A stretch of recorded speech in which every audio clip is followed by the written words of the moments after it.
আসসালামু আলাইকুম রহমতুল্লাহি ওবরাকাতু। বিসমিল্লাহির রহমানির রহিম। আজ আমি আপনাদের সাথে শেয়ার করব থ্রি পিসের সেলোয়ার সেলাই পদ্ধতি। তো এটার কাটিং পদ্ধতি আমি আপনাদের সাথে অলরেডি শেয়ার করে নিয়েছি। তো এখন সেলাই পদ্ধতিটা শেয়ার করে নিচ্ছি। এখানে দুটো পার্ট আছে, দুটো পার্টকে মানে সোজা সাইড এবং উল্টা সাইড, মানে দুটো পার্ট নিচেরটা সোজা সাইড এবং উপরেরটা উল্টো সাইডে রেখে তারপর হাই শেপটা প্রথমে সেলাই করে নিচ্ছি। আর হাই শেপটা সেলাই করার ক্ষেত্রে দুটো পার্ট যেন সমান থাকে, কম বেশি না হয় সেদিকেই খেয়াল রাখতে হবে। এভাবে করে আমি হাই শেপটা সেলাই করে নিচ্ছি এবং ঘুরিয়ে তারপর ডাবল সেলাই দিয়ে দিচ্ছি।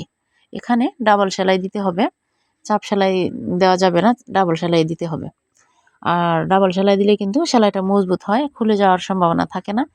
আর যেহেতু এটা থ্রি পিসের সেলোয়ার, এটা মূলত অনেক সময় একটু কুঁচকে যাচ্ছে, কারণ কাপড়টা একটু পাতলা, এই জন্য।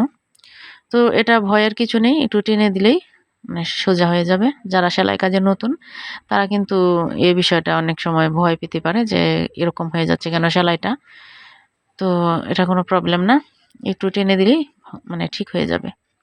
তো সেম প্রসেসে আমি অপর যে হাই শেপটা আছে সেটাও সেলাই করে নিচ্ছি আর একইভাবে ডাবল সেলাই দিয়ে দিচ্ছি।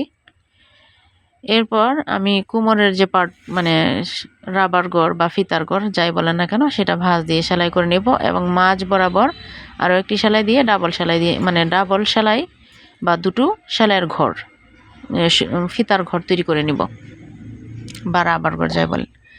তো শুরুতে আমি প্রথমে ব্যাক স্টিচ দিয়ে নিচ্ছি আর 1 ইঞ্চি পরিমাণের মতো ফাঁকা রেখে দিব যাতে করে আমি রাবার ইউজ করতে পারি। এই পর্যায়ে আপনাদের নিকট আমার রিকোয়েস্ট, আমার চ্যানেলটিতে এখনও যারা নতুন অথবা আমার চ্যানেলটি এখনও সাবস্ক্রাইব করেননি তারা আমার চ্যানেলটিকে প্লিজ সাবস্ক্রাইব করে নেবেন এবং পাশে থাকা বেল বাটনটি বাজিয়ে দিয়ে অল ক্লিক করে নেবেন। এতে করে আমি যখনই নতুন কোনো ভিডিও আপলোড দিব সবার আগে দেখার জন্য এর নোটিফিকেশন আপনাদের কাছে পৌঁছে যাবে, চাইলে সময় করে দেখে নিতে পারবেন। আর অলরেডি যারা আমার চ্যানেলটিকে সাবস্ক্রাইব করে নিয়েছেন তাদেরকে আমার পক্ষ থেকে অসংখ্য অসংখ্য ধন্যবাদ।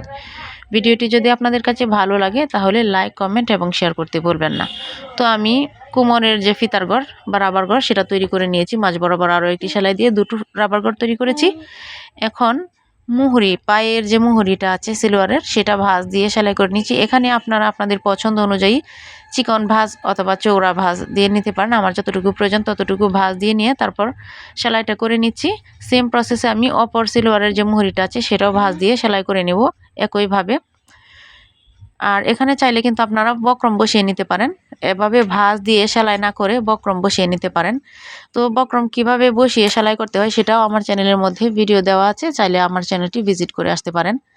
তো এই যে দেখুন, একই প্রসেসে কিন্তু আমি অপর যে সিলোয়ারের যে পার্টটা আছে সেটাও ভাঁজ দিয়ে নিচ্ছি। আর এখানে কিন্তু আমি কাট চিহ্ন দিয়ে রেখেছি যাতে করে আমি বুঝতে পারি কতটুকু পরিমাণে ভাঁজ দিব বা আমার সেলোয়ারটির একুরেট যে লম্বাটা সেটা কত, সেটা বোঝার জন্য কিন্তু কাট চিহ্ন দিয়েছি।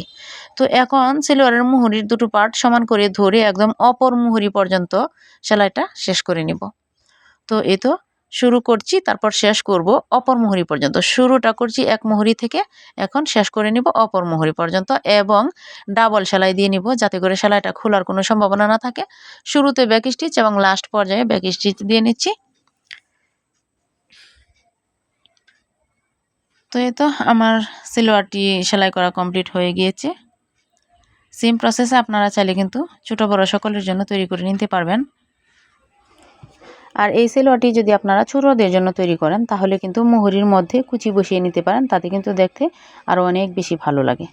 তো এই যে আমি সেলোয়ারটি তৈরি করে নিয়েছি, এটা হচ্ছে আমার সেলোয়ারের ফাইনাল লুক, সেটাও আপনাদের সাথে শেয়ার করে নিচ্ছি দেখতে কেমন লাগছে।